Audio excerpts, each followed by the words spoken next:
Cette semaine, dans la nuit du 10 au 11, il était 6h15, j'entends taper. Bon, je dis, ça y est, le voilà encore, quoi.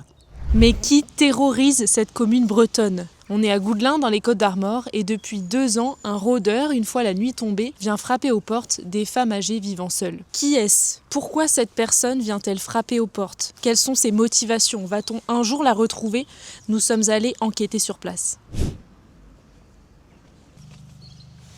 J'ai entendu donc tout ce que les gens qui ont été visités nous ont raconté. Ce sont des femmes seules, quoi. Il n'a jamais frappé, quoi qu'une fois chez un couple, je crois, mais qui venait juste d'arriver dans cette maison-là, donc il ne devait pas être trop au courant de la situation, quoi. Mais c'est quelqu'un qui apparemment connaît bien le secteur, quoi. Et les personnes qui sont touchées, les victimes, elles sont assez inquiètes.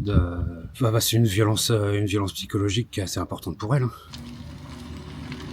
Cette semaine, dans la nuit du 10 au 11, il était 6h15, j'entends taper. Bon, je dis, ça y est, le voilà encore, quoi. Ça fait au moins pas loin de 3 ans qu'il passe, ce monsieur. Donc il frappe au carreau. Disons que je baisse mes volets jusqu'aux 3/4 à peu près, et puis il tape au carreau. Donc en dessous le volet ? Oui, sous le volet, oui. Disons que c'est stressant, parce que toutes les nuits, on se réveille 2-3 fois. C'est toujours pareil, on nous dit, il tape, il s'en va. Bon, ok, mais est-ce qu'il ne peut pas faire autre chose ? On ne sait pas qui c'est. Il a déjà un sérieux problème, donc même pour lui, ce serait bien qu'on le chope, quoi. Les victimes de ce talker intempestif sont toujours des femmes plutôt âgées et vivant seules. Pour la plupart traumatisées, elles refusent de parler face caméra. Je descendais tout simplement en bas, j'allumais la lumière à 1h05, à 1h06 ça toquait. C'est vraiment des très très gros bruits pour le coup, donc je peux comprendre que ça terrifie vraiment le monde.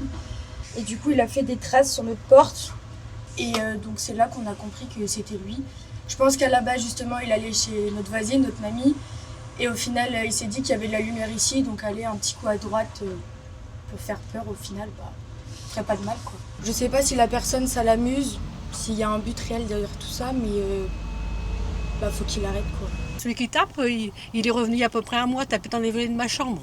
Depuis, il n'est pas revenu. Ceux qui y croient pas, ils disent que c'est des gamins. Mais non, c'est pas des gamins. Vous voyez un gamin, un gamin traîner jusqu'à 2, 4 heures, 5 heures Dans le quartier concerné, à force d'être importunés, beaucoup de riverains ont installé des caméras de surveillance. Il a quand même fallu 2 ans entre essayer de voir si c'était vrai, qu'est-ce qu'il y avait. On n'avait aucune preuve que c'était vrai, donc c'était plus les témoignages. À partir du moment où ils sont devenus vraiment réels, on a pu vraiment tenir compte de leurs témoignages. On a aussi 2 adjoints qui ont eu l'occasion de courser quelqu'un qui aurait pu être l'individu, mais très vite il avait la connaissance des lieux et donc s'évanouissait dans la nature très très vite, quoi. Bon, ça se passe dans un quartier du centre-bourg qu'il connaît parfaitement, il sait chez qui il vient frapper. Et donc, comme il connaît très bien les lieux, et de nuit, il est capable de partir très très vite. La gendarmerie est saisie de ces faits depuis maintenant près de 18 mois. Plusieurs plaintes ont été déposées. La dernière est une plainte du mois de septembre dernier. 80 faits ont été formellement portés à notre connaissance. Effectivement, ce sont des faits répétitifs qui peuvent être constitutifs d'une infraction, au moins au titre de violence psychologique. L'action de la gendarmerie, elle a d'abord été une action de prise de plainte, de recueil de renseignements. Récemment, nous nous sommes déplacés sur les lieux pour procéder aux opérations de police technique et scientifique. Nous avons déployé des patrouilles, des effectifs. Cette présence de la gendarmerie, visible ou invisible sur la commune, est une réalité que personne ne peut contester. Et nous travaillons évidemment avec toute la population, avec les élus, et sommes en quête effectivement de pouvoir identifier cette personne qui, pour l'heure, a pu parfois être poursuivie ou autre, mais en tout cas n'est décrite à ce stade formellement par personne.